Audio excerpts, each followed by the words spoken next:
Do you know what it takes to go from 0 to 100 real quick?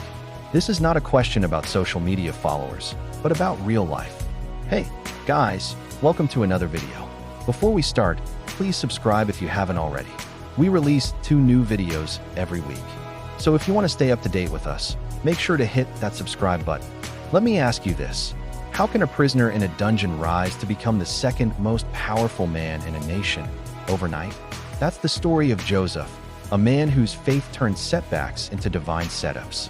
His story will inspire you to trust God even when you're behind bars, because God has a way of turning your worst days into your best days. Now let's dive into the amazing story of Joseph. Joseph was born into a big family with 11 brothers. You can read about him in the Bible in Genesis chapter 37 through 50. Now, you may think being the favorite son would be great, but for Joseph, it made things tough. See, his dad, Jacob, loved him more than the other sons, probably because Joseph reminded him of his late wife, Rachel. Jacob gave Joseph a special gift, a colorful coat that showed everyone he was the favorite. This didn't make Joseph arrogant, though. He had big dreams and worked hard to achieve them. But his brothers were jealous. They hated how their father always praised Joseph. Joseph often shared his dreams, which made his brothers even angrier. In one dream, he told them that one day they would bow down to him. Well, that didn't go over well. Meanwhile, Joseph kept dreaming. God showed him that soon his brothers would bring him to Egypt as a prisoner. But instead of staying there forever, Joseph would end up ruling all of Egypt. It seemed like Joseph understood God's plan, but his brothers didn't. They saw Joseph's dreams as a threat. One day, while tending sheep far from home, Joseph's brothers tricked him. They took off his fancy coat and threw him into a deep pit. Then they sold him to some traders passing by for only 20 pieces of silver. They told their father, Jacob, that Joseph was gone, likely eaten by a wild animal. Jacob was heartbroken. He tore his clothes and cried for his son.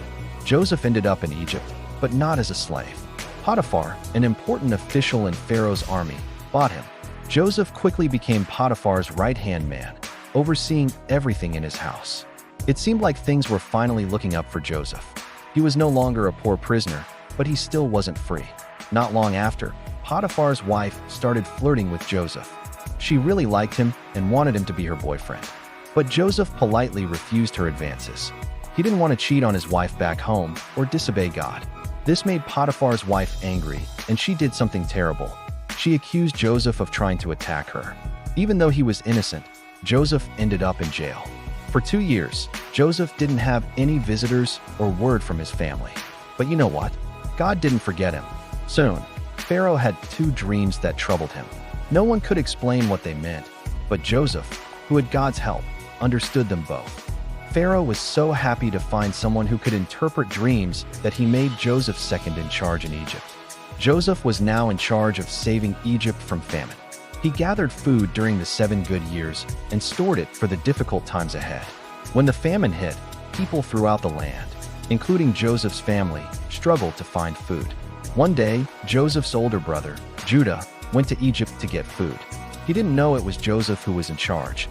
Joseph tested his brothers to see if they had changed. At first, they weren't very nice, but Judah stepped up to take responsibility for their actions. Joseph knew they had changed and revealed himself to them. The brothers were shocked, but Joseph forgave them. Soon, Joseph's entire family moved to Egypt, and they lived there for many years. Joseph's story is truly amazing. He went from being a prisoner in a dungeon to becoming the second most powerful man in Egypt in just one night. This happened because he never gave up hope. He trusted God's plan even when things seemed hopeless. And guess what? God kept his promise to Joseph. He didn't just rescue Joseph, but also his entire family. Joseph teaches us some very important lessons that we should remember in our own lives. First, our problems might seem big, but in reality, God has a bigger plan. Remember Joseph's brothers? They thought they were doing the right thing by selling him off, but they were actually helping God's plan come to life. Joseph was sent to Egypt to save not only his family, but many others as well. God used the bad things that happened to Joseph for good. Second, even when we're mistreated, we should keep being good. Joseph could have been bitter when he was in prison, but instead he interpreted the Pharaoh's dream, and that led him to freedom. Finally, don't ever forget God's promises. Joseph never stopped believing in God. even when he was sold into slavery or thrown into prison.